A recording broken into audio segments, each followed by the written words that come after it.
मिलेगी जन्नत पिएगा कौसर, उसी को महशर में चैन होगा। मिलेगी जन्नत पिएगा कौसर, उसी को महशर में चैन होगा। नमाज उसकी कबूल होगी कि जिसके दिल में हुसैन होगा। नमाज उसकी कबूल होगी जिसके दिल में हुसैन होगा। ये एक जुमला हमारी पूरी इबादत की कमाई के लिए काफी है। हमने ज़कातें दी, हमने हज किए, हमने नमाजें पढ़ी, हमने सदक़ो खैरात किया,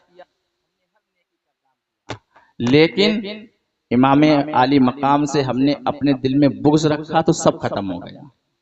इसीलिए शायर कहता है नमाज उसकी कबूल होगी कि जिसके दिल में हुसैन होगा। मेरे अजीजों, दास्ताने करबला आपने सुन लिया।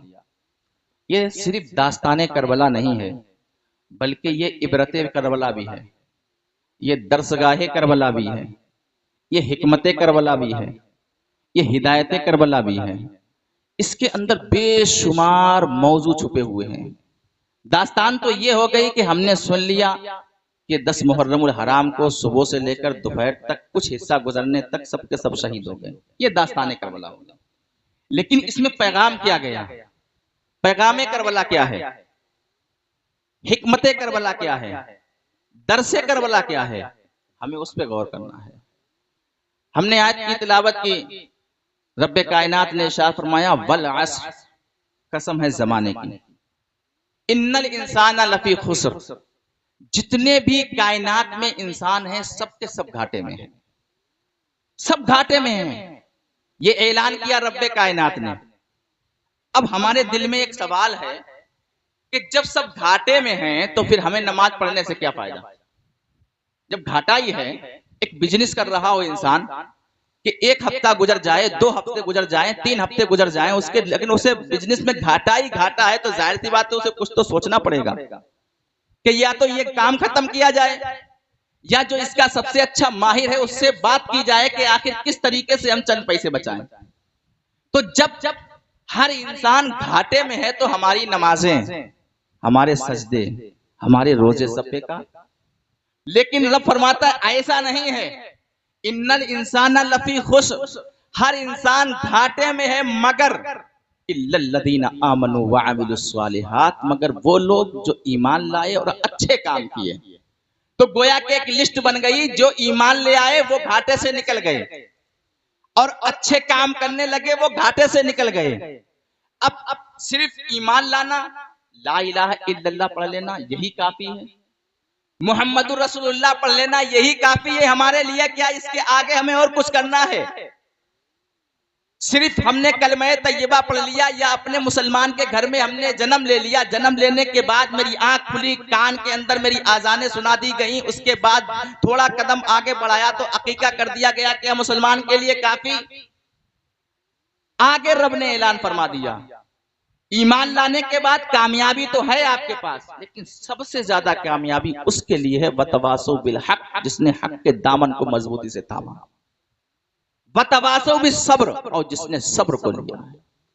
मैदाने करबला यही दो चीजों का नाम है, वहां हक भी है और वहां सब्र भी है।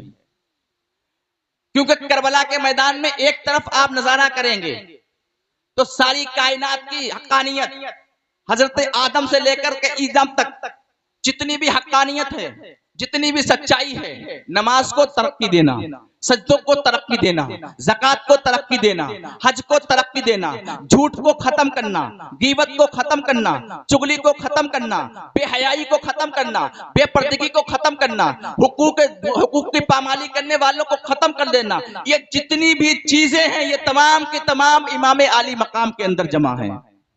और जितना जुल्म था वो चाहे शराब की शक्ल में हो, चाहे जुए की शक्ल में हो, चाहे झूठ की शक्ल में हो, चाहे अय्याशी की शक्ल में हो, चाहे जिना की शक्ल में हो, जितनी भी खुराफातें हैं वो सब के सब यजीद के अंदर शामिल थी।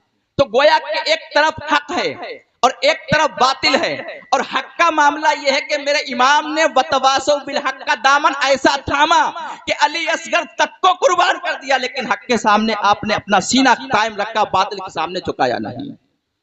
ये हक था। और सब्र क्या था? एक के बाद दूसरे अपने हाथों पर लाशें लाते रहे, लेकिन जबान से आह न की। भाई को लाए, भतीजों को लाए, भांजों को लाए, इतना सब्र किया, इतना सब्र किया कि मुस्कुराते जाते थे और जामे शहादत पीने वालों को अपने हाथ में लाते जाते थे, कुछ उफ नहीं करते थे।